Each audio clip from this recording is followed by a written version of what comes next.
Hello friends, welcome to my YouTube channel The Web Education. So friends, target primary TET interview 2025 কে লক্ষ্য করে আমরা যে ক্লাসগুলো শুরু করেছিলাম, কালকেও ক্লাস দিয়েছি এবং আজকে হচ্ছে 73 নাম্বার ক্লাস। এর আগে কিন্তু 72 অর্থাৎ 72টা ক্লাস দেওয়া হয়ে গেছে এবং তার সাথে সাথে বিভিন্ন টপিক ওয়াইজ ক্লাসও রয়েছে, যেগুলো কিন্তু ক্লাস নাম্বার দেওয়া নেই বা মার্ক করা নেই। তো অবশ্যই ভিডিও ডেসক্রিপশন বক্সে যে ক্লাসগুলো করেছি তার প্লেলিস্টের লিঙ্ক দেওয়া থাকবে, অথবা যারা নতুন ভিউয়ার্স রয়েছে অবশ্যই বলবো একবার রিকোয়েস্ট করে যে চ্যানেলের প্লেলিস্টটিকে ভিজিট করো। সেখানে টার্গেট 2022 অর্থাৎ 2022 বলে যে ইন্টারভিউ প্লেলিস্ট বলে একটা রয়েছে, সেখানে কিন্তু দেখলেই পেয়ে যাবে। অনেকগুলো ক্লাস করানো হয়ে গেছে। প্রত্যেকটা ক্লাস যে করানো হচ্ছে বিভিন্ন সিচুয়েশন বেস প্রশ্ন, 2017 ইন্টারভিউতে কী ধরনের প্রশ্ন করা হয়েছিল সেই প্রশ্ন এবং তার অনুকরণে বিভিন্ন প্রশ্ন, এই যে সিরিজটা এই সিরিজের মধ্যে রাখা হয়েছে। এবং আমার মনে হচ্ছে ইউটিউবের বুকে প্রথম এত ক্লাস কিন্তু ইন্টারভিউ রিলেটেড করানো হচ্ছে। শুধু এই ক্লাসগুলো নয়, আরও বিভিন্ন বিষয়ে কিন্তু ক্লাস করানো হয়ে গেছে। তো একটা ছোট্ট চ্যানেল হিসেবে গ্রো করার জন্য অবশ্যই বলবো সকলে পাশে থাকো, চ্যানেলটি সাবস্ক্রাইব করো এবং পাশে থাকা বেল নোটিফিকেশন করো, যাতে করে এই ধরনের সমস্ত গুরুত্বপূর্ণ class, news update, case update, notification, education যে কোনো আপডেট তোমরা এখান থেকে পেয়ে যাবে। তো বেশি কথা না বাড়িয়ে ক্লাসটা শুরু করা যাক। এবং সাথে সাথে আরেকটা বিষয় বলে রাখি, ভিডিওর শেষে কিন্তু একটা অ্যানাউন্সমেন্ট বলবো, প্রত্যেকটা ক্লাসেই কিন্তু এখন বলা হচ্ছে এবং এটা খুবই গুরুত্বপূর্ণ। কারণ আগামী যে ইন্টারভিউ হতে চলেছে সেখানে যে একটা ফাইট বা যে সিট সংখ্যার ভিত্তিতে যে ক্যান্ডিডেট পাস করে রয়েছে এই ইন্টারভিউ পরীক্ষার জন্য, সেখানে কিন্তু একটা গুড ফাইট হতে চলেছে এবং কম্পিটিশান খুব হাই।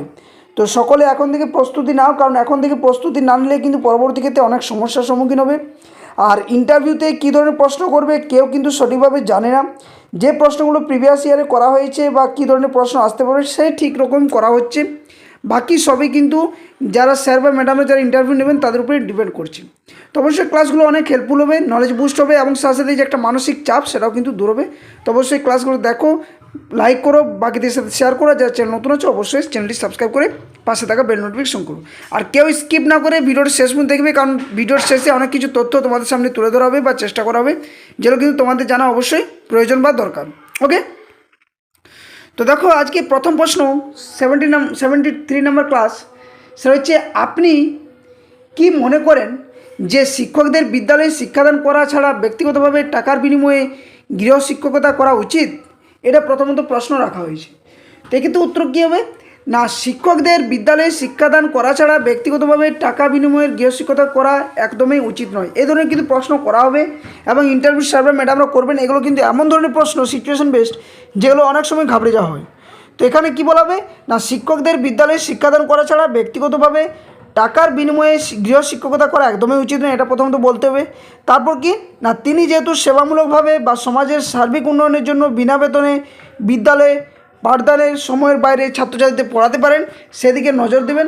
কোনো পয়সা নিয়ে কোনোভাবে গৃহশিক্ষকতা করা একজন শিক্ষকের কাছে উচিত নয় বা যাবে না। বরং বাড়তি যে সময় পাওয়া যাবে সেখানে কিন্তু পাশাপাশি যে শিক্ষার্থীরা বিদ্যালয়ে পড়াশোনা করে তাদেরকে যদি পাওয়া যায়, তাদেরকে ফ্রি অফ কস্ট অর্থাৎ বিনা পয়সাতে সময় দিয়ে তাদেরকে পড়ানো এবং বিদ্যালয়েও একটু সময় দিয়ে তাদেরকে ভালো করে মনোযোগ দেওয়া। ওকে, নেক্সট 2 নম্বর প্রশ্ন কী বলা হচ্ছে না, অষ্টম শ্রেণী পর্যন্ত পাস ফেল প্রথা বাতিল, এটি দেশের একটি উন্নয়নমূলক ব্যবস্থাপনা না একটি অবক্ষয়? এটা ব্যবস্থাপনা হবে। ওকে, ব্যবস্থাপনা নাকি অবক্ষয়? একজন শিক্ষক হিসেবে আপনি কি মনে করেন? এই প্রশ্ন যদি করা হয় তাহলে উত্তর কী হবে? তো বলতে হবে যে দেশের প্রকৃত উন্নয়নের জন্য দরকার সর্বজনীন প্রাথমিক শিক্ষার পরিপূর্ণ রূপায়ণ, কিন্তু এর একটি বড় বাধা হলো অপচয় এবং অনুন্নয়ন। তাই এই অপচয় এবং অনুন্নয়ন রোধ করে দেশের সামগ্রিক উন্নতির জন্য এটি একটি শ্রেষ্ঠ পন্থা বলে গ্রহণযোগ্য রয়েছে। এছাড়াও প্রাথমিক শিক্ষাকে শিক্ষার ভিত্তি হিসাবে মনে করে শিক্ষার গুণগত মান উন্নয়নেও কিন্তু বিশেষ প্রয়োজন আছে এই পাস ফেল প্রথার মধ্যেও দিয়ে এবং প্রাথমিক শিক্ষার মাধ্যমে।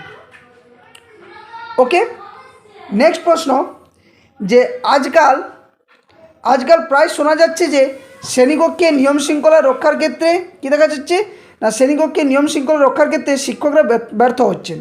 এর কারণ সম্পর্কে আপনার অভিমত কী হতে পারে?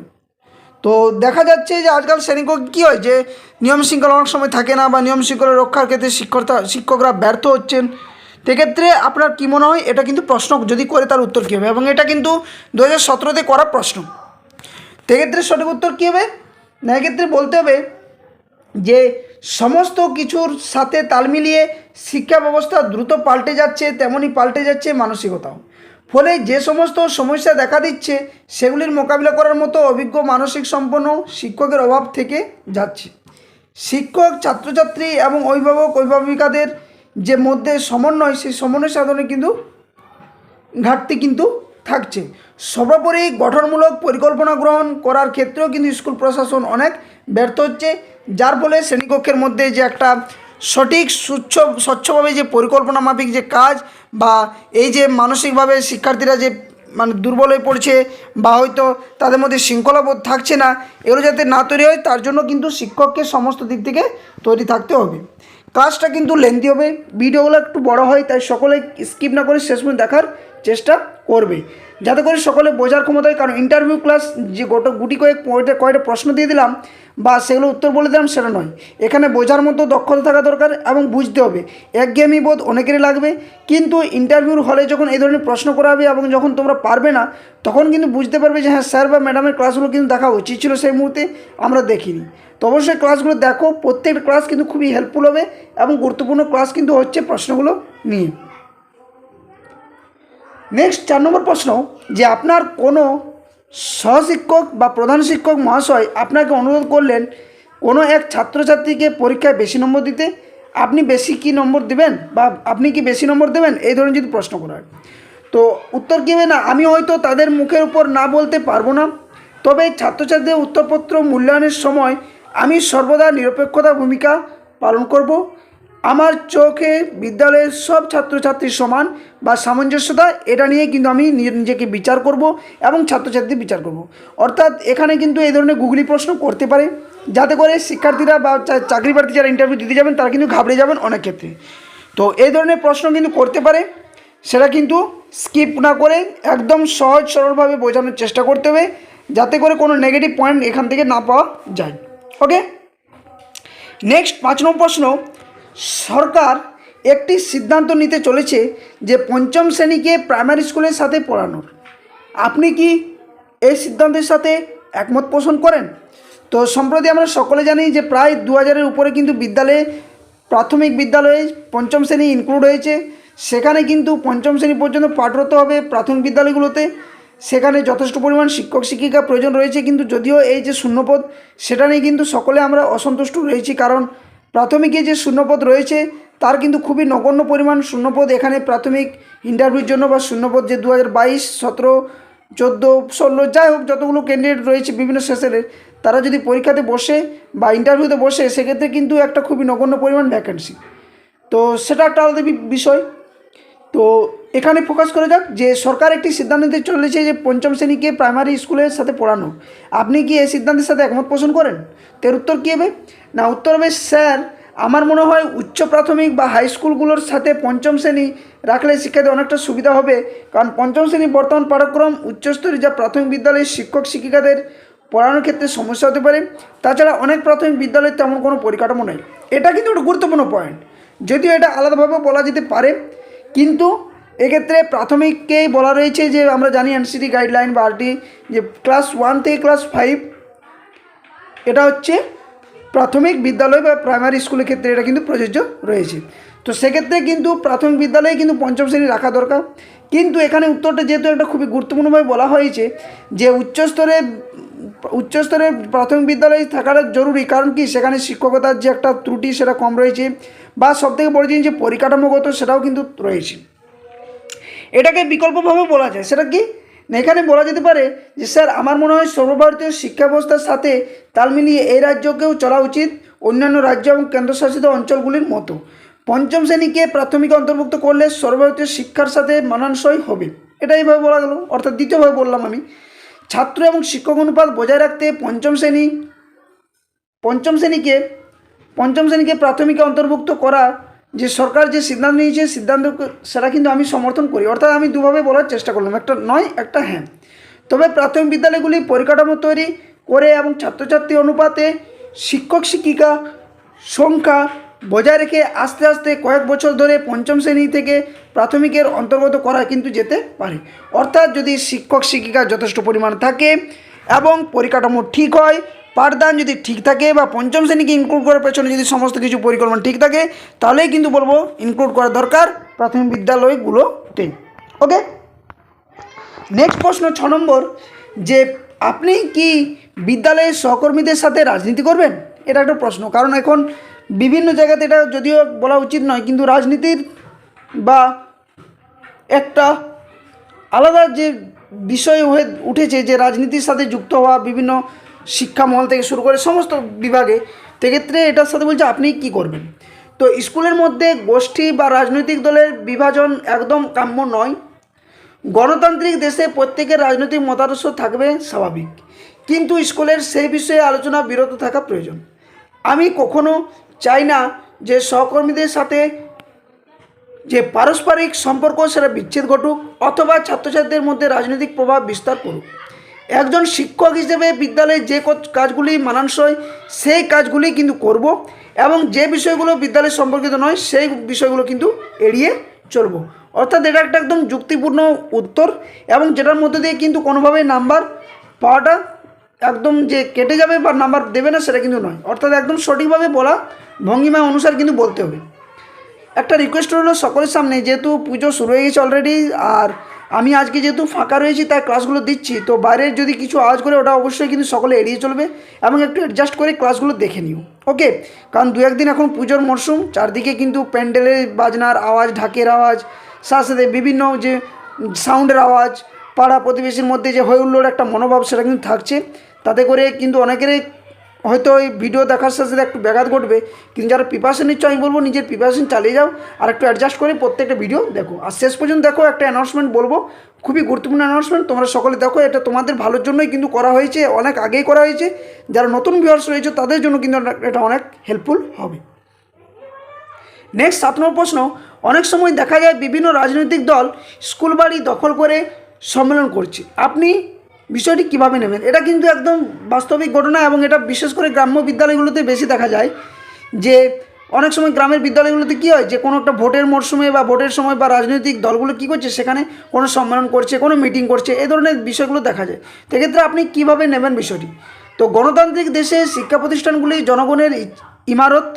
স্কুল চলাকালীন সময়ে যে কোনো রাজনৈতিক দলের প্রভাব খাটিয়ে স্কুল বন্ধ রেখে সম্মেলন করা উচিত নয়, এটা কিন্তু ঠিক। অর্থাৎ যখন বিদ্যালয়ে পঠন পাঠন চলবে বা যখন বিদ্যালয়ে কোনো সেরকম কাজ চলছে, সেক্ষেত্রে কোনো রাজনৈতিক সম্মেলন বা রাজনৈতিক কোনো মিটিং মিছিল এই সমস্ত করাটা কিন্তু উচিত নয়। এতে পঠন পাঠন কী হবে, ব্যাহত হবে, সার্বিকভাবে ছাত্রছাত্রীর ক্ষতি হবে। তাই এমন সময় করা উচিত, অর্থাৎ অবশ্যই ব্যবহার করতেই পারে, কিন্তু সেটা কি পরিষ্কার পরিচ্ছন্নতার সাথে পঠন পাঠন শেষ হওয়ার ছুটির পরে বা কোনো ছুটির দিন সেক্ষেত্রে করা যায়। এবং তারপরেও যখন এই মিটিং মিছিল যেগুলো হবে বা সম্মেলন হবে সেগুলো করার পর একদম পরিষ্কার পরিচ্ছন্নভাবে বিদ্যালয়গুলোকে রেখে দেওয়া, এটাও কিন্তু করা যেতে পারে বা এভাবে উত্তর বলা যেতে পারে। নেক্সট 8 নম্বর প্রশ্ন, আপনি চাকরি পেলে কো-এড স্কুল না গার্লস স্কুলে চাকরি করবেন? এই প্রশ্নটা কিন্তু একটা বিশাল একটা গুগলি প্রশ্ন, এবং 2017 কিন্তু প্রশ্নটা করা হয়েছিল একটা ছেলেকে না কয়েকটা ছেলেকেই কিন্তু করা হয়েছিল যারা চাকরি তখন শিক্ষক হয়েছেন বা শিক্ষিকা হয়েছেন। তো আপনি চাকরি পেলে কো-এড স্কুল বা না গার্লস স্কুলে চাকরি করবেন? তো উত্তর হবে কি না, আমার কাছে এরকম কোনো ব্যাপার নেই যে কো-এড স্কুল বা গার্লস স্কুলে চাকরি করতে হবে। আমি যে কোনো ধরনের স্কুলের ক্ষেত্রে কী করতে হবে না, যে কোনো ধরনের স্কুলের ক্ষেত্রে কি পড়াতে ইচ্ছুক। আমার কাছে ছাত্রছাত্রীরা বড় কথা, আমার সেরাটা দিয়ে তাদের পড়াতে পারলেই কিন্তু আমি খুশি হব, এবং তাদের সাফল্যই কিন্তু আমার সবথেকে বড় সাফল্য। অর্থাৎ এইভাবে গুগলি প্রশ্ন করবে যেখানে তুমি হয়তো ঘাবড়ে যাবে যে কো-এড স্কুল কী বা গার্লস স্কুল কী বা কোনখানে পড়ালে ভালো হবে। এটা কিন্তু বিশেষ করে মেয়েদের ক্ষেত্রেও কিন্তু করতে পারে, তো এটার উত্তর এভাবেও দেওয়া যায়।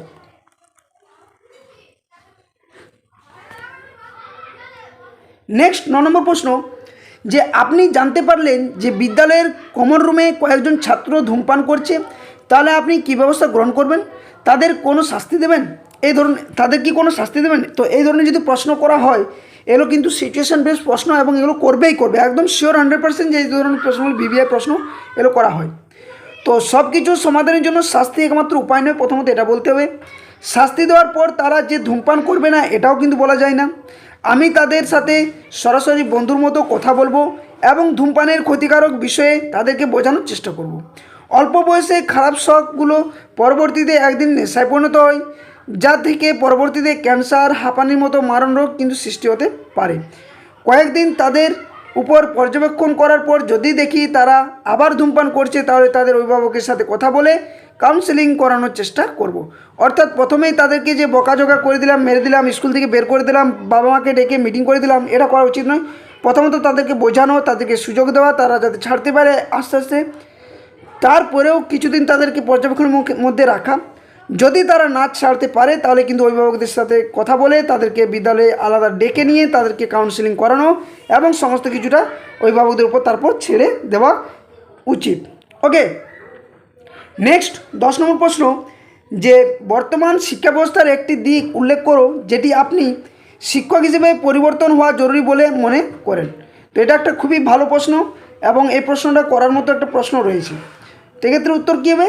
তো বর্তমান শিক্ষা ব্যবস্থা পুরোপুরিভাবে মনোবৈজ্ঞানিক সম্মত এবং শিশুকেন্দ্রিক। আমরা সকলে জানি যে as a child centric education বর্তমান শিক্ষা ব্যবস্থা, কিন্তু শিক্ষা ব্যবস্থা শিশুকেন্দ্রিক হওয়া সত্ত্বেও কোথায় যেন শিশুরা শিক্ষার প্রতি আকর্ষণ হারাচ্ছে। অর্থাৎ পড়ার বা শেখার ভিতর যে আনন্দ, তা যেন কিছু ক্ষেত্রে শিশুরা অনুভব করতে পারছে না। তো আমি ঠিক এই জায়গাতে পরিবর্তন করতে চাই, যেখানে তাদের শেখাকে, পড়াকে বা জানাকে শিশুর কাছে আরও আনন্দদায়ক করে তুলতে চাই।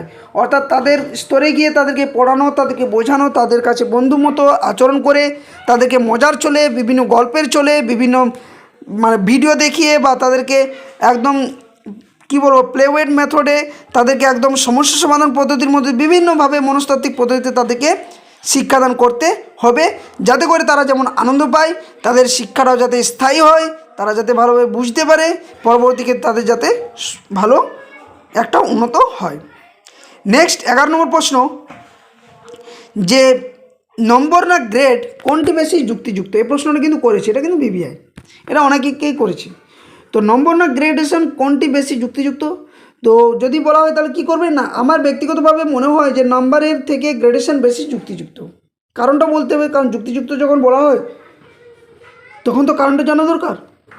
তো কারণ হিসেবে বলা যায় যে 2 বা 4 নম্বরের পার্থক্য দিয়ে, বলছে 2 বা 4 নম্বরের পার্থক্য দিয়ে শিক্ষার্থীদের মধ্যে পার্থক্য যে তৈরি করা সেটা কিন্তু ঠিক না, বা এই পদ্ধতিতে শিক্ষার্থীদের সঠিকভাবে মূল্যায়ন করাও সম্ভব নয়। কিন্তু গ্রেডেশন পদ্ধতির মধ্য দিয়ে শিক্ষার্থীদের বিভিন্নভাবে বিভাজন করা যায়। ফলে গ্রেডেশন পদ্ধতিতে একটি শিশুর শ্রেণীতে সঠিক অবস্থানও কিন্তু জেনে নেওয়া যায়, আবার শিক্ষার্থীদের মধ্যে মন খারাপের মতো বিষয়গুলিও ঘটে না। ফলে শিশুদের মূল্যায়নের ক্ষেত্রে নম্বর পদ্ধতির চেয়ে গ্রেডেশন পদ্ধতি বেশি মনোবিজ্ঞানসম্মত হবে। তো এইভাবে কিন্তু উত্তর দিতে হবে সঠিক পদ্ধতি, যেটা বললে তার কারণটাও কিন্তু জানাতে হবে যে কেন নয় বা কেন বটে, তাহলে কিন্তু সঠিক নম্বর পাওয়া যাবে এবং পূর্ণমান অর্জন করতে পারবে। তো এই ছিল আজকের ক্লাস। অ্যানাউন্সমেন্টটা আমি অবশ্যই জানাচ্ছি পরে। তো তার আগে বলে রাখি যে ক্লাসটা কেমন লাগলো সকলে কমেন্ট বক্সে একটা কমেন্ট করে জানাবে। সাথে সাথে যারা চ্যানেল নতুন আছে অবশ্যই চ্যানেলটি সাবস্ক্রাইব করবে, পাশে থাকা বেল নোটিফিকেশন করবে, ভিডিওটি লাইক করবে, বাকির সাথে শেয়ার করবে, আর হাই বাটনটা ক্লিক করতে কেউ কিন্তু ভুলো না। একটা গুরুত্বপূর্ণ পদক্ষেপ, যেটা হয়তো অনেকে বলবে যে আমি পয়সা কামানোর জন্য করছি, কিন্তু সেটা নয়। এটা তোমাদের যেহেতু হাতে কম সময়, তাই নলেজ বুস্ট এবং ইন্টারভিউ সম্পর্কিত যে একটা ভয়, সেটা কিন্তু থাকবে না। তো দ্য ওয়েব এডুকেশন তত্ত্বাবধানে 3টা পিডিএফ ফাইল বটে, কোনো কিন্তু বই নয়, পিডিএফ ফাইল হিসেবে বানানো হয়েছে। একটা হচ্ছে প্রাইমারি ইন্টারভিউর জন্য, যেটা ইন্টারভিউ নেওয়া হয়, অর্থাৎ কেমন ধরনের প্রশ্ন করবে, সেটা যে ক্লাসগুলো করাচ্ছি সেই ধরনের প্রশ্ন। অর্থাৎ এখানে 2017 সালে কোন প্রশ্ন করা হয়েছিল, আগামীতে কী ধরনের প্রশ্ন করা হবে, প্রি প্রাইমারি থেকে ক্লাস 5 পর্যন্ত সমস্ত বইয়ের তথ্য, লেখকদের পরিচিতি, আরটিই, এনসিএফ, এনসিই, এনসিটি সমস্ত কিছু বিষয় নিয়ে আলোচনা করা হয়েছে এই পিডিএফ ফাইলটাতে। এটা একটা পিডিএফ রয়েছে, এটা কিন্তু প্রথমত অফার ছিল, এখন কিন্তু এটার দাম 150 টাকা আছে, খুবই কম মূল্যের মধ্যে, 344টা পেজ। দ্বিতীয় হচ্ছে আর একটা পিডিএফ ফাইল, সেটা হচ্ছে আমাদের পশ্চিমবঙ্গ এবং আমার জেলা। এটা হচ্ছে পশ্চিমবঙ্গে যে 23 জেলা, সেই 23 জেলার সম্পূর্ণ তথ্য এটার মধ্যে দেওয়া রয়েছে। এই পিডিএফটা খুবই কিন্তু ভালো, এমন নয় যে নিজের জেলা সম্পর্কে জানতে হবে, 23 জেলার সম্পর্কেও ডিটেলস জানা দরকার, যেখানে 23 জেলার যে সম্পূর্ণ ডিটেলস, তাদের রাজনৈতিক দিকটা, তাদের প্রশাসনিক দিকগুলো, তাদের ঐতিহ্য, বিখ্যাত ব্যক্তি, নদী, বিভিন্ন ফলের নাম, বিখ্যাত স্থান, জায়গা সমস্ত কিছু দেওয়া রয়েছে এই পিডিএফ ফাইলটার মধ্যে 23 জেলার সম্পর্কে। এবং নেক্সট যেটা খুবই ডিমান্ডেড, সেটা হচ্ছে এটা ইউটিউবের বুকে প্রথম, সেটা হচ্ছে ডেমো। অর্থাৎ তুমি কিভাবে ডেমো দেবে তার জন্য কিন্তু এই পিডিএফটা বানানো হয়েছে। এটা কিন্তু প্রথম এবং দ্বিতীয় শ্রেণীর জন্য রয়েছে, তৃতীয় চতুর্থ পঞ্চম এখনও বানানো হয়নি, কাজ চলছে। পুজোর পর আশা করছি বানাতে পারবো, কারণ সকল শিক্ষক শিক্ষিকারা ছুটিতে রয়েছে। যারা 2017 ইন্টারভিউতে কোয়ালিফাই করে চাকরি পেয়ে গেছেন বর্তমানে, তাদের প্রচেষ্টায় এই 3টে পিডিএফ ফাইলেই কিন্তু বানানো হয়েছে এবং খুবই সহজ সরল ভাষাতে প্রত্যেকটা পিডিএফ বানানো হয়েছে। তো এই যে ডেমো পিডিএফটা প্রথম এবং দ্বিতীয় শ্রেণীর জন্য রয়েছে। তো এখানের বাইরে কিন্তু আর কোনো ডেমো দিতে হবে না, এগুলো খুবই গুরুত্বপূর্ণ হেল্পফুল ডেমো, যেগুলো গুরুত্বপূর্ণ টপিক সেগুলো থেকে কিন্তু ডেমো করানো হয়েছে। শ্রেণীকক্ষে প্রবেশ থেকে শুরু করে শ্রেণীকক্ষে যে একটা ডেমো পরিকল্পনাভাবে দেওয়া, কীভাবে তুমি চক ধরবে, কীভাবে তুমি ব্ল্যাকবোর্ডে লিখবে, কেমনভাবে একটা বিষয় আয়োজন স্তর থেকে উপস্থাপন স্তর পর্যন্ত যাবে, কীভাবে সেটাকে প্রশ্ন উত্তর মধ্যে দিয়ে করাবে, সমস্ত কিছু ইন ডিটেলস দেওয়া রয়েছে এই বইটাতে। তো 3টে বইয়ের পিডিএফ অফার এর আগে ছিল 550 টাকা, এখনও কিন্তু এই অফারটাই রেখেছি। যদি 3টে বই একসাথে কেউ কেনো তাহলে কিন্তু 600 টাকা প্রায় পড়ে যাচ্ছে, সেটা কিন্তু খুব কম দামে করা হয়েছে এই মুহূর্তে। এবং এটা 2 অক্টোবর পর্যন্ত দামটা থাকবে 550 টাকা। 10 জানুয়ারি এটা 2024 যখন বানানো হয় সেই সময়কার বই, তখন 10 জানুয়ারি পর্যন্ত অফার ছিল 550 টাকা। এবং আমি চাই এখনও এই অফারটা রেখেছি পুজো অবধি 550 টাকাতে, অর্থাৎ যেটার দাম 600 টাকা 3টে পিডিএফ একসাথে নিলে সেটা কিন্তু 550 টাকাতে সকলে পেয়ে যাবে। আর এই বিস্তারিত জানার জন্য পিডিএফ সম্পর্কে অবশ্যই হোয়াটসঅ্যাপে মেসেজ করবে, কেউ কিন্তু ফোন করে বা কল করে ডিস্টার্ব করার চেষ্টা করবে না। এখানে নিচে হোয়াটসঅ্যাপ নাম্বার দেওয়া রয়েছে 8250241485, অনলি ফর হোয়াটসঅ্যাপ মেসেজ। আরও একবার বলে দিচ্ছি নাম্বারটা 8250241485। এই নাম্বারে মেসেজ করলে পিডিএফ সম্পর্কে ডিটেলস তথ্য দেওয়া হবে, স্যাম্পল কপি। তারপর যদি ইচ্ছাকৃত কারো থাকে তাহলে অবশ্যই পিডিএফ বাই করবে, নতুবা করো না। এরা কারো কিন্তু বাধ্যবাধকতা নেই, প্রত্যেকটা ক্লাস দেখো। চ্যানেলে নতুন হয়ে থাকলে সাবস্ক্রাইব করে চ্যানেলটা, পাশে আছে ঠিক একইভাবে তোমরা পাশে থাকার চেষ্টা করো। আর ভিডিও ডেসক্রিপশন বক্সে official Telegram channel link, official Facebook page link, আর এই যে ক্লাসগুলো করাচ্ছি তার প্লেলিস্টের লিঙ্কও কিন্তু দেওয়া থাকবে, সকলে সেখান থেকে প্রত্যেকটা বিষয়ের প্রতি ভিজিট করে নিও। তো যাই হোক, আর বিশেষ কিছু কথা বলছি না, ভিডিওটা অনেক লেন্থি হয়ে যাবে। সকলে সুস্থ থাকো, ভালো থাকো, সকলে ভালোভাবে পুজো কাটাও এবং প্রিপারেশন চালিয়ে যাও। শুভ শারদীয়া, শুভ মহাসপ্তমী, সকলে সুস্থ থাকো। ধন্যবাদ, জয় হিন্দ।